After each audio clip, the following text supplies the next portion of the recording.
warahmatullahi wabarakatuh. Baik, kali ini kita mendapat tugas untuk membuat sebuah video pembelajaran dari dosen pengampu, yaitu Bapak Ahmad Nurul Ihsan B, SPD, SPDI, MPD. Oke. Yang mana mata kuliah di sini yang dibawakan yaitu pengantar media pendidikan, dan materi yang akan kami bawakan yaitu perkembangan media pembelajaran. Baik, kami dari kelompok 3 langsung saja akan langsung membuat video presentasi. Bismillahirrahmanirrahim. Assalamualaikum warahmatullahi wabarakatuh. Alhamdulillah, alhamdulillahirabbil alamin. Wassalatu wassalamu ala mursalin wa ala alihi wasahbihi ajmain. Pertama-tama, marilah kita ucapkan puji dan syukur kehadirat Allah Subhanahu wa taala, karena pada kesempatan kali ini kita masih diberikan kesempatan, kesehatan, kekuatan maupun nikmat iman untuk bisa berkumpul di tempat ini. Dan tak lupa juga kita kirimkan salawat kepada Nabi Muhammad SAW. Baik, pada pertemuan kali ini kami akan mempresentasikan materi kami, yang mana materi akan kita bawakan itu pengembangan media pendidikan. Dan sebelumnya perkenalkan, nama saya Sukardi selaku moderator dari perwakilan kelompok 3. Dan untuk mengefisienkan waktu, saya akan memperkenalkan teman-teman saya atau kelompok 3. Untuk kelompok 3, saya persilakan untuk memperkenalkan dirinya. Silakan.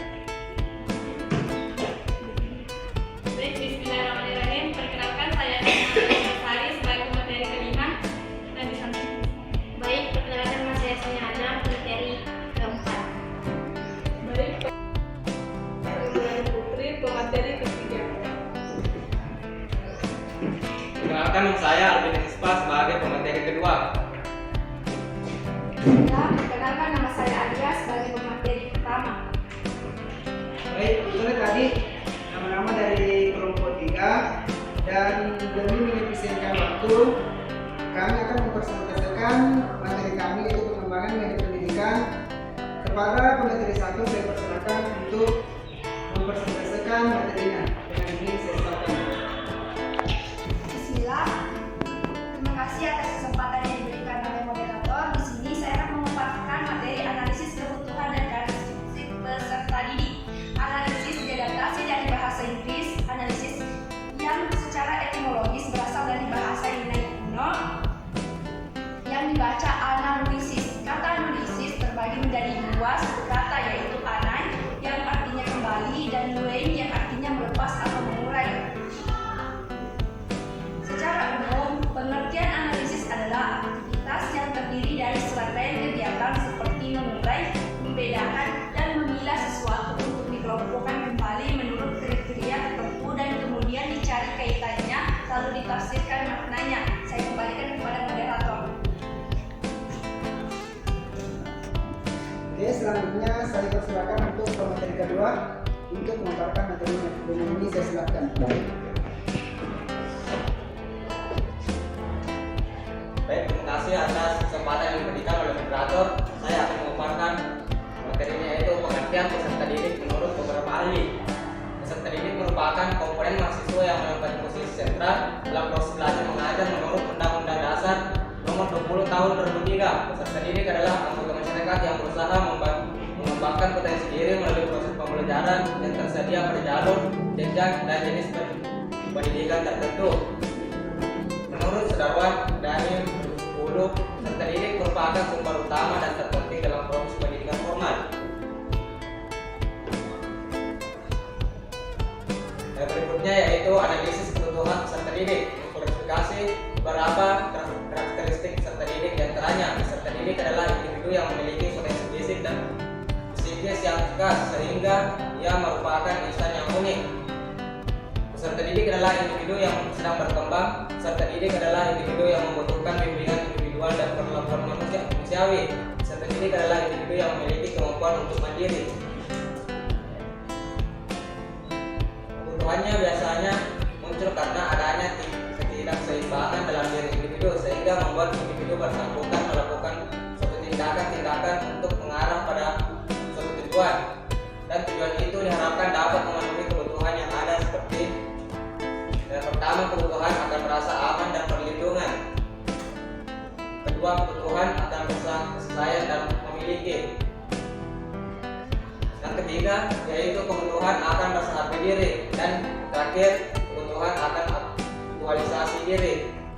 Saya kembalikan kepada moderator. Oke. Selanjutnya saya persilakan kepada pemateri ketiga untuk memaparkan materi. Dengan ini saya silakan. Baik, terima kasih kepada moderator. Saya akan melanjutkan karakteristik peserta didik. Karakteristik bawaan merupakan karakteristik yang dimiliki sejak lahir, baik mengangkut faktor biologis maupun faktor sosial psikologis. Untuk mengetahui siapa peserta didik, perlu dipahami bahwa sebagai manusia yang sedang berkembang menuju ke arah kedewasaan memiliki beberapa karakteristik. Selanjutnya, menurut Danim dalam Hidayah dan Abdillah 2019 halaman 93, karakteristik peserta didik adalah totalitas kemampuan dan perilaku yang ada pada pribadi mereka sebagai hasil dari interaksi antara bawaan dengan lingkungan sosialnya, sehingga menentukan pola aktivitasnya dalam mewujudkan harapan dan meraih cita-cita. Ada 4 hal domain dari karakteristik yang diantaranya sebagai berikut. Yang pertama, kemampuan dasar, misalnya kemampuan kognitif atau intelektual dan lain-lain. Yang kedua, latar belakang kultural lokal, status sosial, status ekonomi, agama, dan sebagainya. Yang ketiga, perbedaan kepribadian seperti sikap, perasaan, minat, dan lain-lain. Yang terakhir, keempat, cita-cita, pandangan ke depan, keyakinan diri, daya tahan, dan lain-lain. Saya Baik, selanjutnya saya persilakan kepada yang dari keempat untuk mempresentasikan materinya. Baik, saya akan melanjutkan materi yaitu pengembangan materi pembelajaran. Secara garis besar dapat dikemukakan bahwa materi pembelajaran adalah pengetahuan, keterampilan, dan sikap yang harus dikuasai peserta didik dalam rangka memenuhi standar kompetensi yang ditetapkan. Selanjutnya, prinsip-prinsip pengembangan materi ada 3. Yang pertama, relevansi, artinya kesesuaian. Materi pembelajaran hendaknya relevan dengan pencapaian standar kompetensi dan pencapaian kompetensi dasar. Yang kedua, konsistensi, artinya tidak berubah-ubah.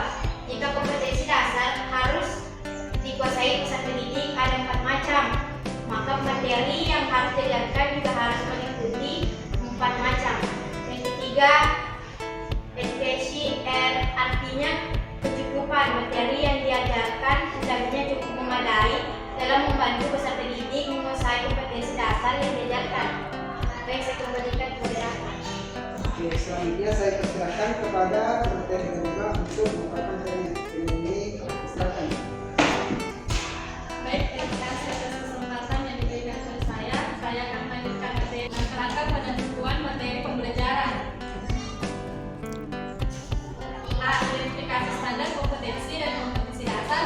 Aspek tersebut perlu ditentukan karena setiap standar kompetensi dan kompetensi dasar memerlukan jenis materi yang berbeda-beda dalam kegiatan pembelajaran.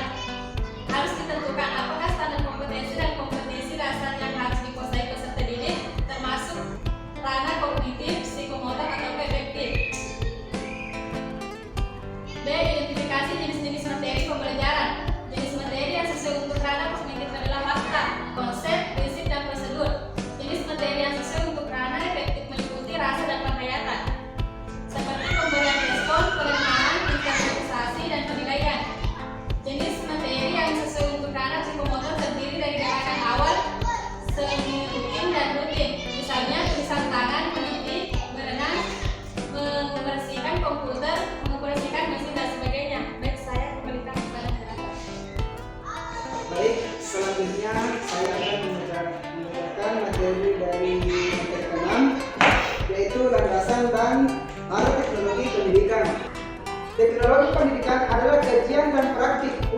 membantu proses belajar dan meningkatkan kinerja dengan membuat, menggunakan, dan mengelola proses dan sumber teknologi yang memadai. Teknologi dalam pendidikan diartikan sebagai mekanisme untuk mendistribusikan pesan, termasuk sistem pos, siaran radio, televisi, telepon, satelit, dan jaringan komputer. Selanjutnya, teknologi pembelajaran. Teknologi pembelajaran adalah studi dan etika praktek untuk memfasilitasi pembelajaran dan meningkatkan kinerja melalui penciptaan, penggunaan, dan pengaturan proses serta sumber daya teknologi. Setiap individu mempunyai cara atau pola belajar yang berbeda-beda, yaitu pertama, pola belajar visual, yaitu lebih mudah menyerap, mengatur, dan mengolah suatu informasi melalui indera penglihatan. Kemudian yang kedua, pola belajar atau auditorial, yaitu lebih mudah menyerap, mengatur, dan mengolah informasi melalui indera pendengaran. Kemudian yang ketiga, pola belajar kinestetik, yaitu lebih mudah menyerap, mengatur, dan mengolah informasi melalui sentuhan dan gerakan. Itulah tadi persentase dari kelompok 3. Sebagai penutup dari persentase kami, saya akan membacakan sedikit pantun, yaitu ada pengrajin menumbuk besi. Kawat dirakit buat pondasi. Mohon izin menutup presentasi.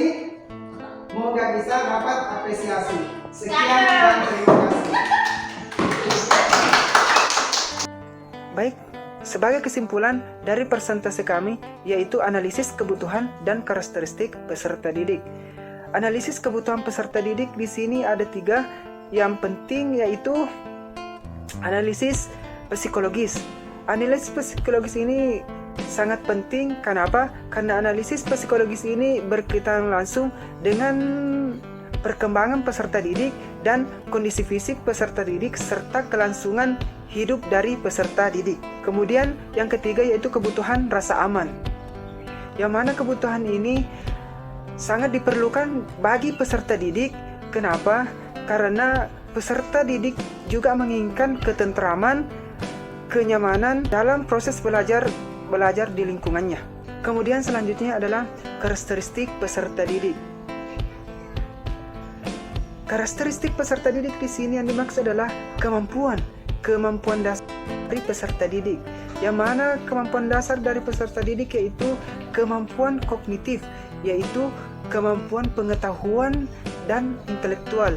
Kemudian kemampuan psikomotorik, yaitu kemampuan skill atau keterampilan. Kemudian yang ketiga yaitu kemampuan afektif, yang mana di sini kemampuan untuk menyerap atau menerima materi-materi yang telah diberikan. Selanjutnya, kesimpulan yang terakhir yaitu landasan dan arah tujuan teknologi pendidikan ke depannya. Menurut Undang-Undang Nomor 20 Tahun 2003, tujuan pendidikan yaitu usaha sadar yang terencana untuk mewujudkan proses belajar dan proses pembelajaran agar peserta didik bisa lebih aktif dan mengembangkan potensi dalam dirinya. Dan disinilah peran teknologi pendidikan atau tujuan teknologi pendidikan, yaitu bisa menciptakan pembelajaran yang menyenangkan, bukan hanya dalam kayak model ceramah saja, tapi bisa juga dalam keadaan berupa video, audio, dan juga berupa presentase, sehingga pendidik dan peserta didik bisa menciptakan suasana belajar yang menyenangkan. Mungkin cukup sekian. Mungkin itu saja dari kami kelompok 3. Jika ada kata-kata yang salah, perilaku yang kurang menyenangkan, saya atas nama pribadi dan kelompok 3 memohon maaf yang sebesar-besarnya. Lebih dan kurangnya mohon maaf. Assalamualaikum warahmatullahi wabarakatuh.